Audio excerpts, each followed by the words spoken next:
Hi everybody, it's Lynne Huysamen here from the website Living with Addiction. That is lynnelivingwithaddiction.com. So today I just wanted to speak about cutting and why I cut and how it all started. So the truth is I wasn't actually going to share the story on YouTube. I wrote a post a while ago sharing kind of, my story, and it reached the right people. It reached some teenage girls, and I've had some teenage girls contact me that went through very similar experiences. So I've decided to put on my big girl panties and share this on YouTube. If I can help somebody get through an awful experience like that, then yeah, I'm happy to share my story on YouTube as well. So basically, it started when I was about 13. Well, actually, my addiction problem started, I think, when I was born. You can read about that on my website, Why Am I an Addict? But the cutting, that started when I was 14. And what happened was I've actually been a very shy child. I've been very insecure, and I've always thought that I'm not enough. And that is the right word, not enough. Not enough anything. Not clever enough, not pretty enough, anything, basically. And I've kind of always felt like the black sheep. I've always felt like there's a kind of a black hole inside of me. And I think I've spent a lot of my life trying to fill that hole. And usually I've taken the wrong things and very unhealthy things and tried to stuff it in and see if that makes me feel better. And it hasn't. It's made it just worse. So when I was 13, I moved from a very small school to a much bigger school, and I'd never held hands with a boy, kissed a boy, anything. And people were starting to date, and I wanted to join in. I really wanted to, but I was so shy. If a boy just looked at me, I kind of, I wanted to just crawl into a hole and die. So basically what happened is I came home from school one day, and my parents sat me down and asked me about rumors that they'd heard. Basically, from what they heard, I was an absolute slut. And the truth is, I'd never even held hands with a boy. So this was quite frankly, it was traumatizing. It was humiliating. I was filled with shame. And I went to school the next day, and I remember thinking, looking at everybody and thinking, who knows who started this, and what do people think of me now? It was very overwhelming. It was traumatizing, and I just remember feeling this like deep burning shame wherever I went. And if I went to a friend's house, I would think like, have her parents heard? What have they heard? I didn't know who started it, how far it had gone. And the thing is, my parents kept sitting me down, so the rumors kept coming. And I was angry. I was hurt. I thought, like, why are people doing this to me? And I couldn't understand it. So anyway, when I was 14, we went away on holiday, and I met this lovely boy, and he was good looking. He was about 17, I think, and he showed interest in me. And I thought, hey, this is really, really cool, because he comes from a different town. He can't have heard about all these rumors. Because that's the thing. Like, if a boy showed interest in me, I thought, like, well, why? Does he think I'm going to sleep with him?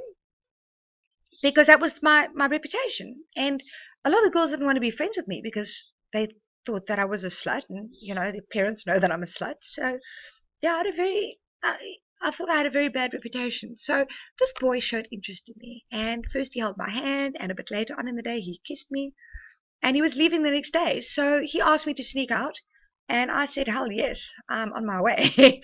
I've always been a bit of a naughty child, so yeah, that was right up my street, and I snuck out to meet him, and he raped me. So, being kissed and then raped in the same day, is, it's very overwhelming, and it was very painful. And I went back to my folks, and I wanted to tell them, and that was my thing. I was going to go there and talk to them, but when I got back, my dad was awake, and he knew I'd snuck out. And I just thought if I told him what happened, he would probably not believe me. He would probably believe all the rumors and think that I'm a slut and just trying to like get my way out of it. I didn't give my dad enough credit. I've got to say that. I'm a mom now, and I know my parents. They are very supportive of me, and they are now. They do know now, but I mean, it was maybe 15 years too late. Um, but yeah, it was very upsetting. And yeah, I went back to school, and I tried to just sort of plod along. I did try to speak to my little sister. She was 2 years younger than me, so she was 12, and I tried to tell her what happened, but she couldn't understand. I could see her starting to panic though, because she knew that it was something serious, and she knew that I needed her help. And she was getting frustrated and upset. So I brushed her off, and I said, "No, it's nothing. Don't worry about it." She came back to me many years later and asked me about it, and we had a good chat then.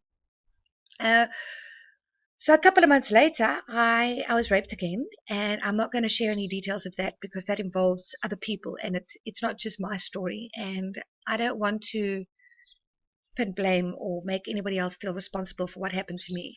That's not the point of the story. The point of this is to share what happened to me and hopefully help other people in a similar situation.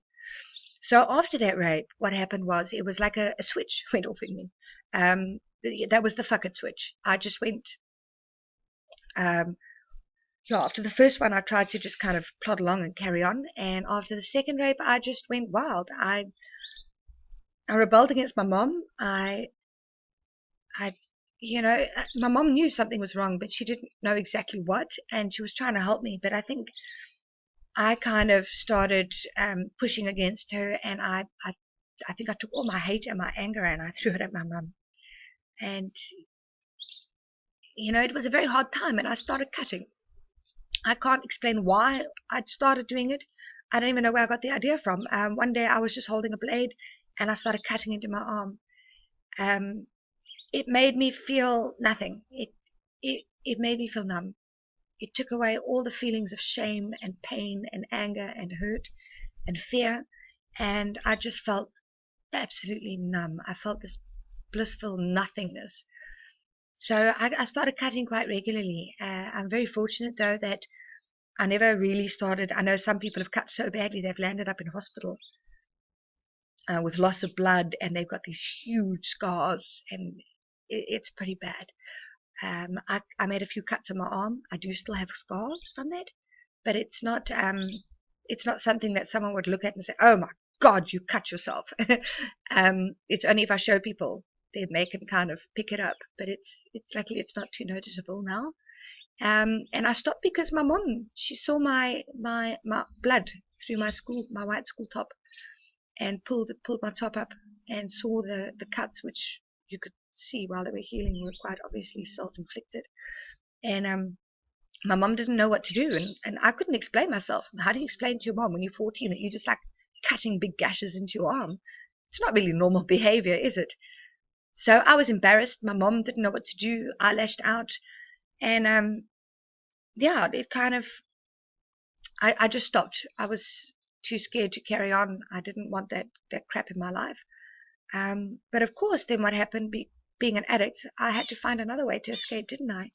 So I started drinking. I started smoking weed, and later on in my life, I started doing cocaine and took speed and other drugs. So yeah, that was just basically the start of my journey into addiction. And like I said, I've had a few girls contact me, and I'm glad. I'm really glad that they contacted me. The one girl, she's never spoken to anybody, and she's 16 years old. I just hope that I can inspire her to speak to her parents or to speak to a counselor. So, if you're a girl or a boy and you've been raped, please talk to someone. It's not your fault. There's no reason why you should feel guilt because some asshole has raped you. I mean, that's pointless. You should not be the one feeling shame. It's the person that committed that rape, that committed that crime against you. That person should be feeling shame, not you. So if you are too scared to talk to someone, but you feel connected to me, then please contact me. We can chat on Skype. You're welcome to email me. You can contact me on various social networks. I'm on most of them. And break through that shame. And if you're cutting yourself or you're an addict, just know that I used from the age of 14 years old to the age of 29, and so that's a good 15 years.